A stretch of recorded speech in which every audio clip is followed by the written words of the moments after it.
Your friends are scrolling through short content, but you, my friend, you're here to learn. Welcome to TRS Clips. Good point to talk about Kaal Bhairav. When you actually will understand who Kaal Bhairav is, you will realize that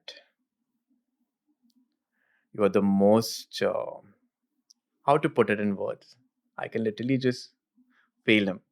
But you're talking about space and time, you will go beyond it. Let's put it in simple language. In fact, there are so many aspects of Kaal Bhairav. You might be knowing 64 forms, 8 deities, and beautiful. But actual Kaal Bhairav is unconditional love. So we look at him at a furious form. That furious form is his ego. Like people look at Kali as, ugly, dirty. But she is divine mother. So Kaal Bhairav is divine father. When you build that connection, that ugliness will turn into some blissful experiences. That is Kaal Bhairav. Is it a fast acting deity? Yeah, aggressive.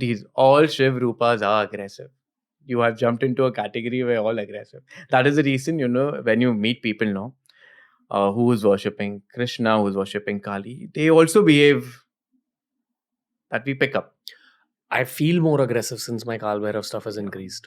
Like I do some mantras and all that, but Whenever you are stuck, if you don't know where life is going, just pray, guide me. I assure you, help will come. It will come in 2 days, it will come in 3 days, it will come in another person, it will come in something. You have to pick up those subtle. okay. So when you're picking up, like they are constantly, ye Wi-Fi ke oozing out towers. Signals are given by deities all the time. If you're receptive, subtle, how will you, when the mind goes quiet, you'll pick up. Once you pick up, automatically doors will start opening. At the same time, when the doors are blocking, understand that they are blocking it. Don't let your ego come in that, oh, मुझे तोड़ना है ये करना है. No, it's a bad sign because that deity knows more than you. He knows everything. All you have to do is surrender your ego. So when you're stuck. Have you seen Interstellar? Yes. Matthew McConaughey in the climax, he sees his daughter's past and he's trying to tell his daughter Yeah. through the future that don't do this, don't do this. This is going to be the wrong move. Yes. That's kind of version of what the deity is trying to do. Definitely. Like constantly guiding you. And at the same time, you can't switch into deities all the time. Because, there's a way to cook Maggie. There's a way to cook coffee. Beer, boil the water, whatever. There's a way to make the paratha. Oh, way again a technique. And sub deities ka alag technique hai because every deity has a personality. That we have to understand. And after a while, when you evolve on the path, you will realize that the deity never existed. Because the deity is within you. That is a very high form of bhakti. The deity was a instrument to get you to the state where you are today. So once the job of the instrument is done, you have become the instrument.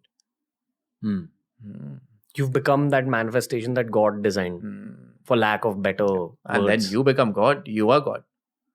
Because you think, oh, God is there. God is within you. That is the reason in Sanskrit, we have different words. Bhakti Bhava, Prema Bhava, Vatsala Bhava. But the love for God is known as Bhakti, highest. Like I can't love you, I can't love my wife, I can't love my sister, I can't love my dog the same way. But English love bol diya to love ho gaya. But in Sanskrit, we have specific terms. And when we talk about Bhakti, it is the love for the highest which is in everyone. Okay. Without talking to me today, if I rewind you back to this morning, the moment you met me, could you tell there's some Kaal Bhairav stuff going on? Yeah, without meeting you, when I saw you and when we were shaking hands, there was a beautiful tingling. But specifically Kaal Bhairav? Yeah, sadhaks, they vibe together. Yeah. Okay. Something about, but you need faith. One thing that fascinates me, and it shouldn't fascinate me because this is my test, it probably fascinates me in a science fiction way. Yeah. Is this whole thing about how when you pray to a deity, you start resembling it in terms of the way you start looking. I have a lot of actor and model friends, and when I tell them this, it's a very looks and cosmetics oriented industry. They all get very fascinated. And their first intent is, oh, then who should I be praying to? Krishna, because he was beautiful. So I'm like, wait, that's not the point. And then I realize it's the deities trying to tell me this. Yeah. It's not the point. This is something very, very subtle that people don't understand.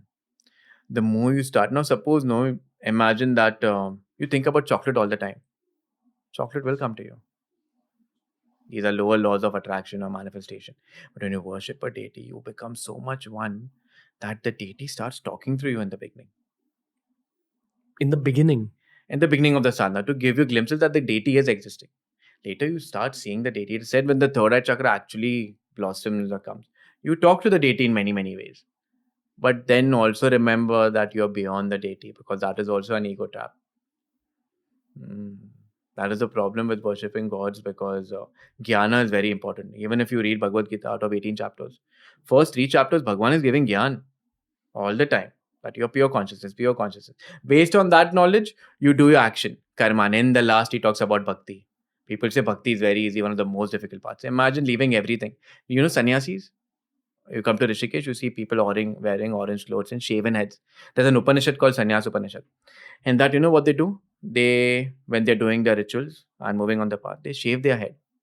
And suppose now, you know how I have my Aadhaar card, my name and all. They will do a Havan Kund and they will do their own final rites. Matlab Aadhaar card nahi, passport nahi, kuch nahi. And then the term sannyasi is given. Wearing orange, that resembles the sannyas. For him, Mother Earth is the bed and the sky is the duvet. That means kuch nahi hai mere paas. I'm dependent only on him, nothing else. Can you think we are at this stage to leave now and walk? No. We want comfort, we want name, we want fame. But when you get in that state, you will realize everything is yours. You are everywhere, yet you're nowhere. That is a sannyasi. So if you enjoyed this video, make sure you check out this playlist for more videos just like this. It's TRS Clips.